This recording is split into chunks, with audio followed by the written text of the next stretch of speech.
Hi என் சொந்தங்களே, இன்றைக்கி நம்ம ஒரு சுவையான கருவாட்டு குழம்பு வைக்க போகிறோம். இது துண்டு கருவாடு. இதை ஒரு 10 நிமிஷம் தண்ணியில் ஊற போட்டிங்கன்னா நல்லா க்ளீனாக வந்துடும். இப்போ நான் க்ளீன் பண்ணி வச்சுருக்கிறேன். இஞ்சி, பூண்டு, கற்பூரவள்ளி இலை, ஓமம் இல்லாததுக்கு பதிலாக, அப்புறம் சின்ன வெங்காயம், கறிவேப்பிலை, தக்காளி,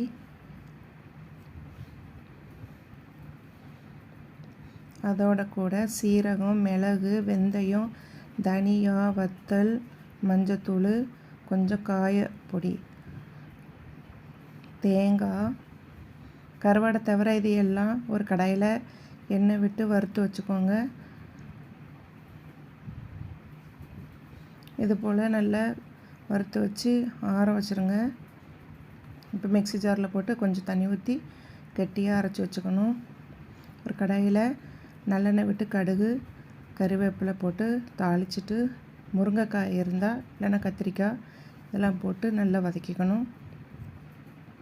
அதோட நம்ம அரைச்சி வச்சுருக்கிற இந்த மசாலாவையும் ஊற்றணும். தேவையான அளவு தண்ணி ஊற்றிக்கோங்க. உங்கள் வீட்டில் எத்தனை பேர் இருக்கீங்களோ அது கணக்காக்கி தண்ணி ஊற்றிக்கலாம்.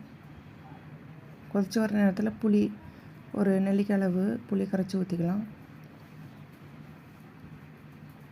கொதிக்கிறதுக்கு முன்னாடியே கழுவி வச்ச கருவாடை சேர்த்துக்கணும். இப்போ நல்லா மிக்ஸ் பண்ணி விட்டுருங்க, கொதிக்கட்டும்.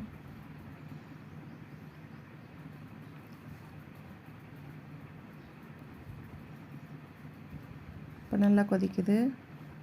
ஏற்கனவே மசாலா நம்ம வறுத்து அரைச்சி சேர்த்துருக்கிறதுனால ரொம்ப நேரம் கொதிக்கணும்னு அவசியம் இல்லை.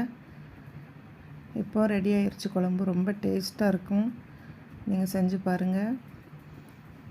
கேப்பக்கூழ், அப்புறம் பழைய சாதம், சோறு இதுக்கெல்லாம் இது ரொம்ப ரொம்ப டேஸ்ட்டாக பொருத்தமாக இருக்கும். செஞ்சு பாருங்கள்.